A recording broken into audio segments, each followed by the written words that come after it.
Have you felt it? There's a tension in the air, a sense that the world is holding its breath. Intelligence experts are using phrases like a period of maximum danger to describe 2025. It's a warning that's been quietly echoing in the halls of power for months. This isn't just talk. Global conflict rates are surging, with some data showing more active state-based conflicts now than at any time since the end of World War II. What if this year is the tipping point? What if the steady drumbeat of regional conflicts we see on the news is no longer a random series of isolated crises? What if it's the synchronized rhythm of a world marching towards something much bigger and much more dangerous? Today, we're cutting through the noise. We're going to break down the critical military hotspots to answer the question, is the world on the brink of multiple simultaneous wars? We'll analyze 5 key fronts where tensions are rapidly approaching a boiling point. These aren't just isolated fires, they are interconnected, fueled by a new era of great power competition and threatening to merge. To understand our perilous present, we have to look at these fronts not as separate stories, but as chapters in the same book. Section 1, Flashpoint 1, East Asia, the Ring of Fire. Our first flashpoint is East Asia, a region bristling with more advanced weaponry than any other on Earth. The world has watched the Taiwan Strait for years, but 2025 has seen the danger escalate from a theoretical risk to an active crisis. This past spring, China launched massive military drills, sending its army, navy, air, and rocket forces to surround Taiwan. These exercises were explicitly designed to practice for precision strikes and a blockade of the island. In response, Taipei has called China a foreign hostile force and is running civil defense drills, a clear sign the island is bracing for the worst. But the real scale of the danger becomes apparent when you zoom out. Right now, in August 2025, the entire Indo-Pacific is a theater of unprecedented military posturing. China and Russia have just wrapped up their joint C-2025 naval drills in the Sea of Japan. These weren't routine exercises. They brought together ships like the guided missile destroyers Shaoxing and Urumqi with Russia's large anti-submarine vessels to practice high-tech naval warfare, including anti-submarine and air defense operations. At the very same time, the United States is putting on its own massive show of force. Running from July into August, the Resolute Force Pacific exercise, or RE4PAC, is the largest contingency response drill the U.S. Air Force has ever conducted in the region. It involves over 300 aircraft and brings together key allies like Japan and Australia to practice operating in austere conditions, with degraded networks and through disruptions. In other words, rehearsing for a major conflict where command and control systems are under attack. What we're seeing are 2 rival power blocks rehearsing for war against each other, in the same ocean at the same time. The scale is staggering. The risk of a miscalculation, an accidental collision between a jet or a warship, is higher than it's been in decades. Section 2, Flashpoint 2, Eastern Europe, the war that never ends. Moving west, we hit our second flashpoint, Eastern Europe. The war in Ukraine continues its brutal, grinding pace, a black hole of attrition that is consuming Western military stockpiles and political will. But the danger in 2025 is no longer just about Ukraine. The conflict is threatening to spill over, creating a second crisis point that could stretch NATO to its breaking point. This year, alarm bells started ringing in the small nation of Moldova. In June, the Moldovan Prime Minister, citing intelligence assessments, warned that Russia hopes to increase its troop presence in the breakaway region of Transnistria to a formidable 10,000 soldiers. Transnistria is a sliver of land, unrecognized by any UN nation, that has been occupied by Russian-backed separatists since the 1990s. A force of 10,000 troops there wouldn't just threaten Moldova's sovereignty, it would open a new front on Ukraine's southwestern flank and place a significant Russian force right on the border of Romania, a NATO member. This move is part of Russia's broader strategy of hybrid warfare, aimed at destabilizing Moldova's pro-European government. The Kremlin's goal is to create a permanent staging ground for operations against Moldova, Ukraine, and the wider European Union. An escalation in Moldova would force a direct response from NATO and could easily become the catalyst for a wider clash. Fueling this entire front is the deepening alliance between Russia and China. While Beijing publicly calls for peace, its support for Russia's war machine is critical. In July 2025, a U.S. diplomat at the United Nations made a stunning public accusation that China has been supplying Russia not just with dual-use goods, but with actual cruise missile technology. Shipments of microelectronics, optics, and nitrocellulose for gunpowder have kept Russia's defense industry running despite Western sanctions. This economic and technological lifeline is what allows Moscow to sustain its war in Ukraine while menacing its neighbors. The war in Eastern Europe is no longer just about Ukraine. It is a proxy battleground where the resources of the West are being deliberately drained by a unified autocratic axis. Section 3, Flashpoint 3, the Middle East from proxy war to direct war. Our third flashpoint is the Middle East, a region where the long-simmering shadow war between Iran and Israel finally erupted into direct, state-on-state conflict in 2025. This flashpoint carries perhaps the most acute risk of escalation. After years of trading blows through proxies, the conflict took a terrifying turn. The escalation began with an Israeli airstrike on the Iranian consulate in Damascus in April 2024, followed by retaliatory strikes between the two nations. Then, in June 2025, the situation exploded. Israel launched a surprise 12-day offensive, with waves of jets striking dozens of targets across Iran, including the Natanz nuclear facility.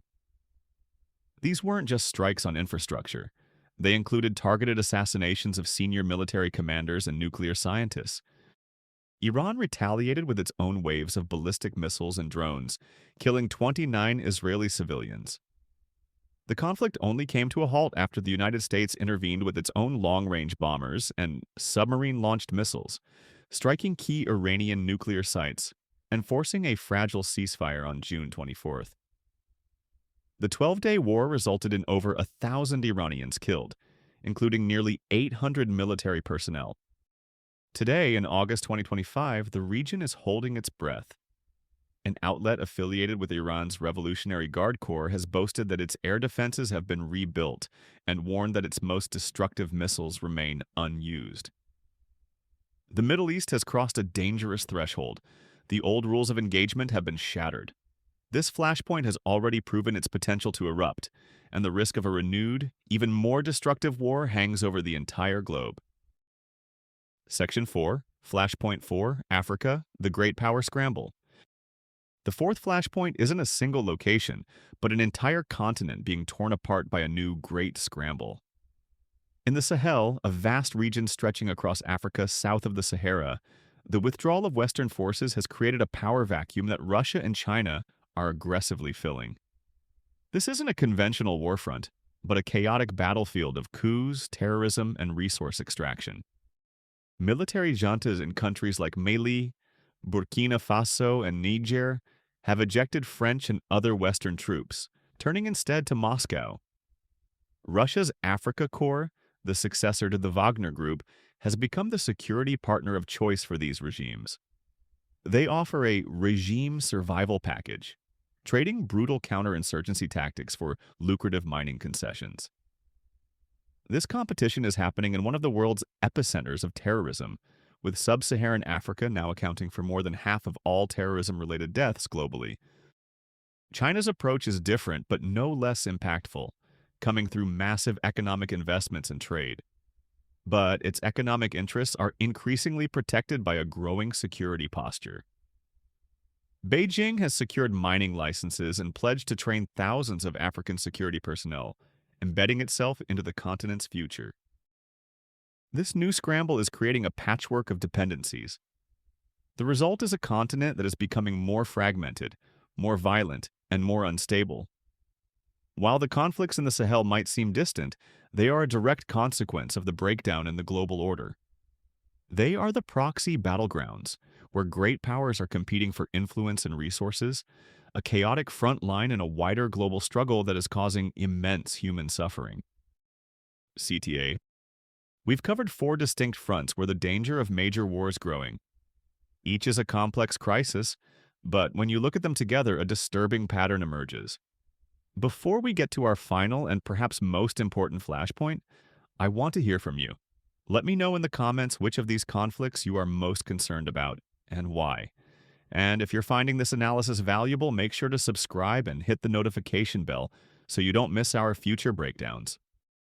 Section 5, Flashpoint 5, the Economic and Tech War, the Silent Front. Our final flashpoint isn't a geographic location. It's the invisible battlefield where the wars of the 21st century are truly being fought, the economy and technology. The confrontation between the United States and China is a multi-dimensional war being waged with tariffs, sanctions, and a relentless race for technological supremacy. This front is silent, but its consequences are just as profound as any military campaign. The most dangerous arena is the arms race in advanced technology. Both Russia and China have reportedly deployed hypersonic missiles, weapons that travel at over 5 times the speed of sound and can maneuver in flight, making them nearly impossible to intercept. In response, the U.S. is racing to catch up. In a major strategic signal, the U.S. Army deployed its new long-range hypersonic weapon, nicknamed Dark Eagle, outside the continental U.S. for the first time during exercises in Australia in July 2025. With a reported range of over 1,700 miles, this weapon is designed to counter the advanced defense networks China has built in the Pacific. The first operational battery of these missiles is scheduled to be deployed by the end of September 2025, marking a new, more dangerous phase in this technological standoff. This isn't just about one weapon system. It's about a fundamental shift in the nature of warfare. Future conflicts may be decided by superiority in artificial intelligence, cyber warfare, and even conflict in space. A recent survey of hundreds of global experts from the Atlantic Council revealed a stark reality. 40% now expect a world war within the next decade. This economic and technological front connects all the others. China's ability to support Russia's military hinges on its industrial and tech base. The military balance in the Taiwan Strait is defined by the race in naval and missile technology. The competition in Africa is driven by a quest for the resources needed to fuel these advanced economies. The tech war is the engine driving the world toward confrontation, an escalating spiral of innovation and mistrust that is making the entire global system more brittle. So, will 2025 be the year of multiple simultaneous wars? When we look across the 5 flashpoints we've analyzed, the conclusion is deeply unsettling. In East Asia, rival nuclear-armed blocs are conducting massive war games. In Eastern Europe, the war in Ukraine threatens to expand. In the Middle East, the shadow war between Israel and Iran has already exploded into direct violence, crossing a terrifying threshold. Across Africa, a great power scramble is fueling instability. And underpinning it all is a relentless economic and tech arms race, pushing the world's major powers further down a path of confrontation. A formal, declared global war may not have started, but that is a 20th century definition of conflict. What we are witnessing in 2025 is the emergence of a de facto multi-front global war, fought across different domains and continents. The period of maximum danger that experts warned about is not a future prediction. It seems to be our current reality. The world has not yet tipped over the edge, but the ground is crumbling. The risk is no longer that one of these flashpoints will ignite, but that 2 or more will erupt at the same time, triggering a domino effect that would be impossible to contain. We are living in an era of unprecedented, interconnected instability. The question is no longer if a major global conflict will begin, but whether we will recognize that it may have already started.